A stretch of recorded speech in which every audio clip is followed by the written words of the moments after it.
Hello, Hasan law study में आपका स्वागत है। आज की इस वीडियो में हम चर्चा करने जा रहे हैं मुस्लिम लॉ में, मोहम्मडन लॉ में अभिस्वीकृति के बारे में, एक्नॉलेजमेंट के बारे में। मुस्लिम लॉ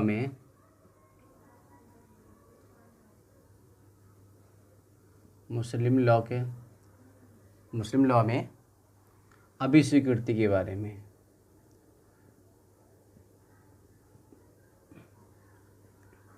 एक्नॉलेजमेंट के बारे में। अगर आप हमारे इस चैनल पर नए हैं तो मेरा चैनल नीचे रेड बटन दबाकर अभी सब्सक्राइब कर लें, बिल्कुल निःशुल्क है। मेरी इस वीडियो को लाइक करें, शेयर करें और कमेंट भी किया करें।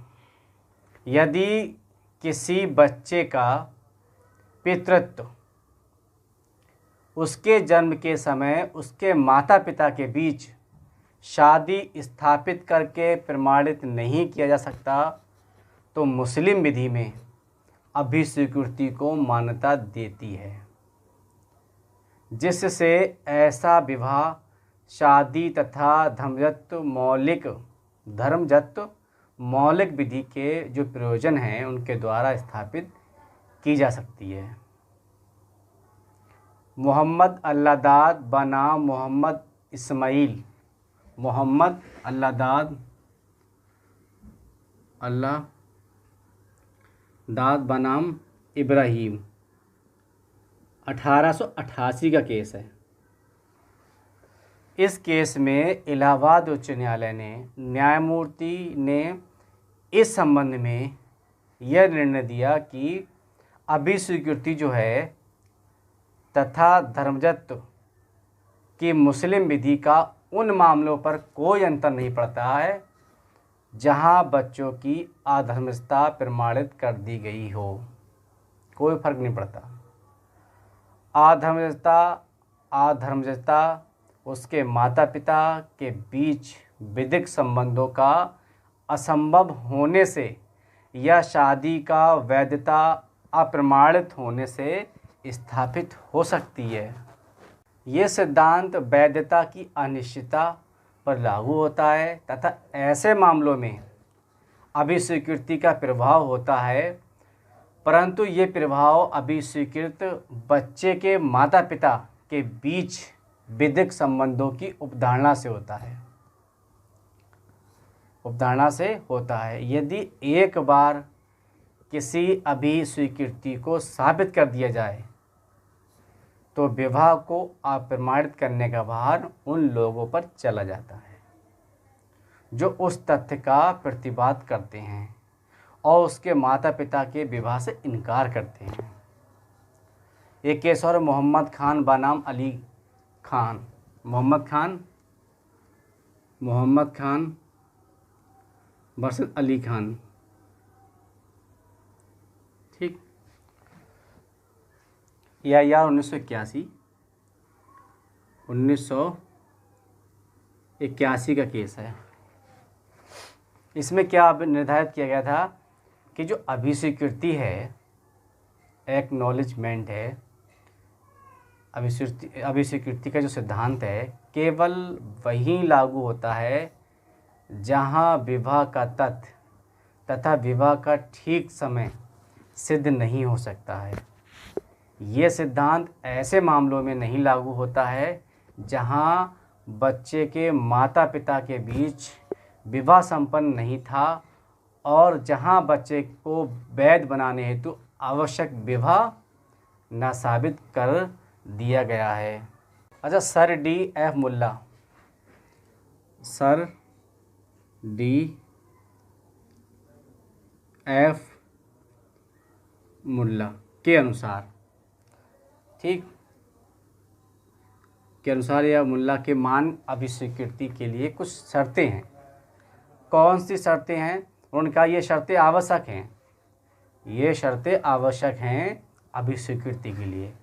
तो पहली शर्त उन्होंने बताई, D.F. मुल्ला ने कहा कि अभिस्वीकृति पुत्र के संबंध में ही होना काफ़ी नहीं है, अपितु इस विधि से किया जाना चाहिए कि अभिस्वीकृति से दूसरे को पुत्र ही नहीं स्वीकृत किया गया है, बल्कि उसकी धर्मज पुत्र के रूप में स्वीकृति होना आवश्यक है। सिर्फ पुत्र नहीं बल्कि धर्मज पुत्र के रूप में स्वीकृति आवश्यक है। पक्षों की आयु ऐसी होनी चाहिए कि उनका पिता और संतान होना संभव है। अब कोई भी बच्चे को अपनी स्वीकृति में ले रहा है तो वो पिता बनने लायक हो, संतान होना संभव हो। अभिस्वीकृति किया गया व्यक्ति यानी अभिस्वीकृत किया गया व्यक्ति जिना या व्यभिचार की संतान नहीं होना चाहिए। जैसे उसकी माता अभिस्वीकृति करने वाले व्यक्ति की वैध पत्नी नहीं हो सकती। कहने मतलब यहाँ ये है कि जो बच्चा दूसरे लोग ले रहे हैं, अभिरक्षा में ले रहे हैं, अपनी अभिस्वीकृति में ले रहे हैं, तो उनके बीच वो संबंध नहीं होना चाहिए।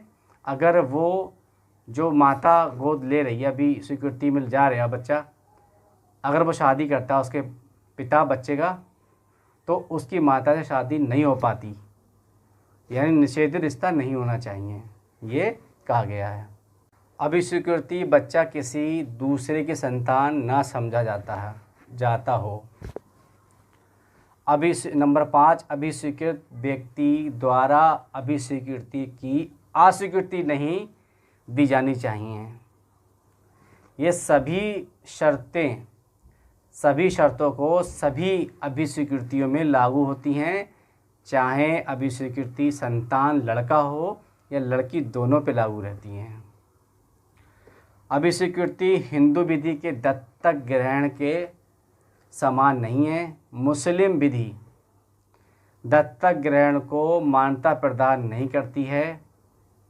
ध्यान से सुनिए, मुस्लिम विधि दत्तक ग्रहण को मान्यता प्रदान नहीं करती है।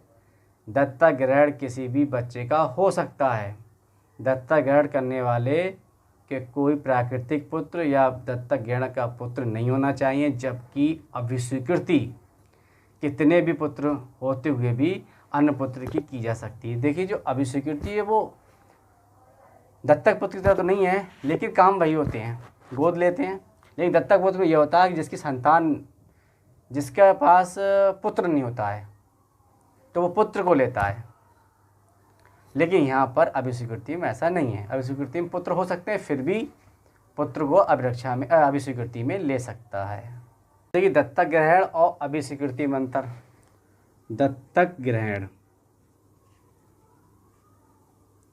व अभिस्वीकृति में अंतर क्या अंतर है? अंतर ये है कि दत्तक ग्रहण में दिया गया बच्चा दूसरे व्यक्ति की संतान होता है। और इसमें अभिस्वीकृति में ये वास्तविक पितृत्व पर आधारित है। यदि ये तथ्य प्रमाणित हो गया हो कि बच्चा दूसरे व्यक्ति की संतान है, तो अभिस्वीकृति असंभव है, अभिस्वीकृति नहीं हो सकती। जब ये क्लियर हो जाता है ये बच्चा उनका है, तो फिर अभिस्वीकृति नहीं होती है। अभिस्वीकृति तब होती है जब वो बच्चा पता नहीं चलता किसका है। जब बच्चे, अब इसमें देखिए दत्तक ग्रहण में जब बच्चे का पिता ज्ञात हो, वह दत्तक लेने वाले माँ बाप को बच्चे का दान कर दे, तभी ये संभव होता है। लेकिन अभिस्वीकृति में जब बच्चे के पितृत्व का पता ना हो, केवल तभी ये संभव और साथ ही ये प्रमाणित हो कि उसका जो पितृत्व है किसी दूसरे में निहित नहीं है।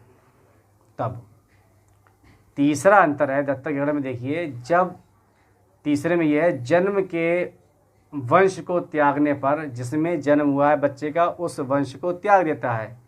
त्याग देने पर दत्तक लेने वाले व्यक्ति के वंश में जो पितृत्व है वो स्थापित हो जाता है। अभिस्वीकृति में ये स्थानांतरण संभव नहीं है। भाई दत्तक ग्रहण में जहाँ बच्चा जाता है बस उसके वंश को अपना लेता है, अपने वंश को त्याग देता है। लेकिन अभिस्वीकृति में ऐसा नहीं है। अभिस्वीकृति में स्थानांतरण संभव नहीं होता है। जिसमें रहता है वंश में उसी वंश का माना जाता है। चौथा अंतर देखिए, आधुनिक हिंदू विधि के अंतर्गत पुत्र अथवा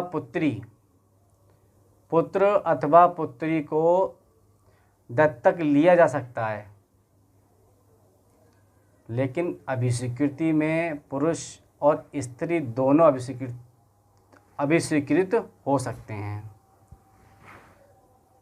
पांचवा अंतर, प्राचीन हिंदू विधि के अंतर्गत दत्तक ग्रहण का उद्देश्य मुख्य रूप से धार्मिक हुआ था, परंतु आधुनिक विधि के अंतर्गत दत्तक ग्रहण का उद्देश्य धार्मिक होना आवश्यक नहीं है, लेकिन अभिस्वीकृति में कोई धार्मिक और आध्यात्मिक उद्देश्य नहीं होता है। कोई धार्मिक या आध्यात्मिक उद्देश्य नहीं होता है। आज की इस वीडियो में मैंने चर्चा की अभिस्वीकृति के बारे में, एक्नॉलेजमेंट के बारे में, जो लगभग दत्तक ग्रहण की तरह है, लेकिन अंतर है दोनों में।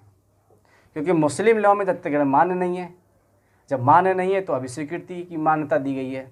एक दोनों में अंतर है जो मैंने अभी बताए हैं। अब मिलते हैं अगले वीडियो में, तब तक के लिए बाय। जुड़े रहिए हसन लॉ स्टडी के साथ।